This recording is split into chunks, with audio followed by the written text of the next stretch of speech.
നമസ്കാരം.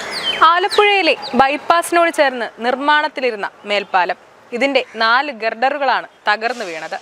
ആളപായം ഉണ്ടായില്ല എന്നത് ഭാഗ്യം തന്നെ. എന്നാലും ഇതിനെതിരെ ഉയരുന്നത് നിരവധി ആരോപണങ്ങളാണ്. ഇതിന്റെ ദുരവസ്ഥയിലേക്കാണ് ഇന്ന് ഐബിഎൻ മലയാളം കടക്കുന്നത്. ദേശീയപാത വികസനത്തിന്റെ ഭാഗമായി ബീച്ചിൽ നിർമ്മിക്കുന്ന മേൽപ്പാലത്തിലെ 4 ഗർഡറുകൾ തകർന്നു വീണതിന് കാരണം എഞ്ചിനീയർമാരുടെയും തൊഴിലാളികളുടെയും ഭാഗത്തെ വീഴ്ചയെന്ന് കണ്ടെത്തി. ഗർഡറുകൾ തൂണുകൾക്ക് മുകളിലേക്ക് ഉയർത്തി സ്ഥാപിക്കുമ്പോൾ തൂണിനും ഗർഡറിനുമിടയിൽ പ്ലാങ്ക് വെക്കാറുണ്ട്. ഗർഡറുകളെ പരസ്പരം ബന്ധിപ്പിച്ച് കോൺക്രീറ്റ് ക്രോസ് ബേസിംഗ് ചെയ്ത ശേഷം ഇത് ഇളക്കി മാറ്റും. എന്നാൽ ഇവിടെ ക്രോസ് ബേസിംഗ് ചെയ്യാതെ പ്ലാങ്ക് ഇളക്കി മാറ്റി. അതോടെ ഗർഡറുകൾ തെന്നി നിലംപതിച്ചതാണെന്നാണ് നിഗമനം. 3 ഗർഡറുകൾ ഒരേ ദിശയിലും ഒരെണ്ണം എതിർദിശയിലേക്കുമാണ് തകർന്നു വീണത്. ഈ സമയത്ത് തൊട്ടടുത്ത തൂണുകൾക്ക് മുകളിൽ തൊഴിലാളികൾ ഉണ്ടായിരുന്നു. ഇവരാണ് ഗുരുതര വീഴ്ച വരുത്തിയതെന്നാണ് വിലയിരുത്തൽ. നമ്മൾ ചെയ്യുന്ന വർക്കുകൾ ഇതിനൊരു പ്രത്യേക ഡിസൈനുണ്ട്. ആ ഡിസൈൻ അനുസരിച്ച് തന്നെ കാര്യങ്ങൾ ചെയ്യണം. അപ്പോൾ അങ്ങനെ സംഭവിക്കത്തില്ല. ഇത് അധികാരികളിൽ നിന്നുള്ള കുഴപ്പങ്ങളാണ്. അതുപോലെ നിർമ്മിച്ചിരിക്കുന്ന എഞ്ചിനീയറിൻ്റെ ഉത്തരവാദിത്തക്കുറവ്. അതുകൊണ്ടാണ് ഇങ്ങനെയൊക്കെ സംഭവിക്കുന്നത്. എല്ലാം സംഭവിക്കത്തില്ല. ഇവിടെ എത്രയോ ബിൽഡിങ്ങൾ ചെയ്യുന്നു. ഞാനൊരു സിവിൽ എഞ്ചിനീയറാണ്. ഉത്തരവാദിത്തോടെ കാര്യങ്ങൾ ചെയ്യുക. അപ്പോൾ യാതൊരു കുഴപ്പമുണ്ടാകത്തില്ല. ഇത് നമ്മുടെ നാടിന് ഒരു പാഠമാണ്. ഒരിക്കലും ഇങ്ങനെ ചെയ്യാൻ പാടില്ല. ഉത്തരവാദിത്തോടെ കാര്യങ്ങൾ ചെയ്യണം. അങ്ങനെ പൊട്ടാൻ പാടില്ല. അങ്ങനെ പൊട്ടത്തില്ല. കാരണം നല്ല സ്ട്രോങ് ആയിട്ട് ചെയ്യുന്ന ഒരു വർക്കാണെന്നുണ്ടെങ്കിൽ ഒരിക്കലും പൊട്ടത്തില്ല. അതാണ് അതിൻ്റെ കാര്യങ്ങൾ.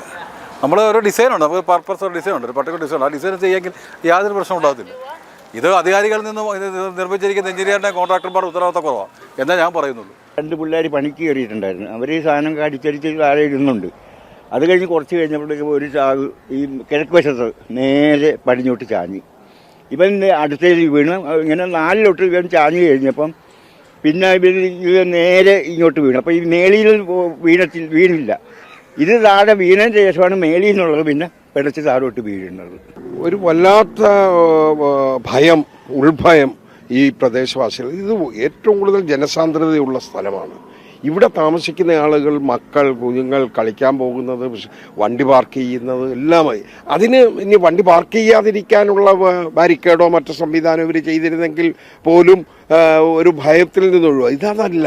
ഇതിലൂടെ പ്രഭാത സവാരിക്കാർ വരുന്നു, സായാഹ്ന സവാരിക്കാർ വരുന്നു, അങ്ങനെ പോകുന്ന ഒരു സ്ഥലത്ത് മാത്രമല്ല നോക്കുക, ആ കാണുന്ന ഒരു 3 മീറ്റർ വ്യത്യാസമേ ഉള്ളൂ ഈ ഗർഡറുകളും ഈ ബീമുകളുമായിട്ടുള്ള തൊഴിലാളികൾ താമസിക്കുന്ന. അവർ എപ്പോഴും ഇതിലൂടെ കടന്നു പോകുന്നതാണ് സ്ഥിരമായി. ഏതോ ഭാഗ്യം കൊണ്ട് ഇന്നലെ ആ സമയത്ത് ഇത് ദുരന്തം ഉണ്ടായ സമയത്ത് ആളുകൾ കടന്നുപോയില്ല എന്നുള്ളത് മഹാഭാഗ്യമാണ്. തിങ്കളാഴ്ച രാവിലെ 10:30 ബൈപ്പാസിൽ വിജയ് പാർക്കിന് സമീപം അപകടമുണ്ടായത്. 17-18 തൂണുകൾക്കിടയിൽ 2 മാസം മുൻപ് സ്ഥാപിച്ച 4 ഗർഡറുകളും ഒരുമിച്ചാണ് 30 അടി ഉയരത്തിൽ നിന്ന് വീണത്. ഈ സമയം പാലത്തിനടിയിൽ ആരുമില്ലായതിനാൽ വൻ ദുരന്തം ഒഴിവായി. സെക്കൻഡുകളുടെ വ്യത്യാസത്തിലാണ് ഒരാൾ ഓടി രക്ഷപ്പെട്ടത്. News desk IBN Malayalam.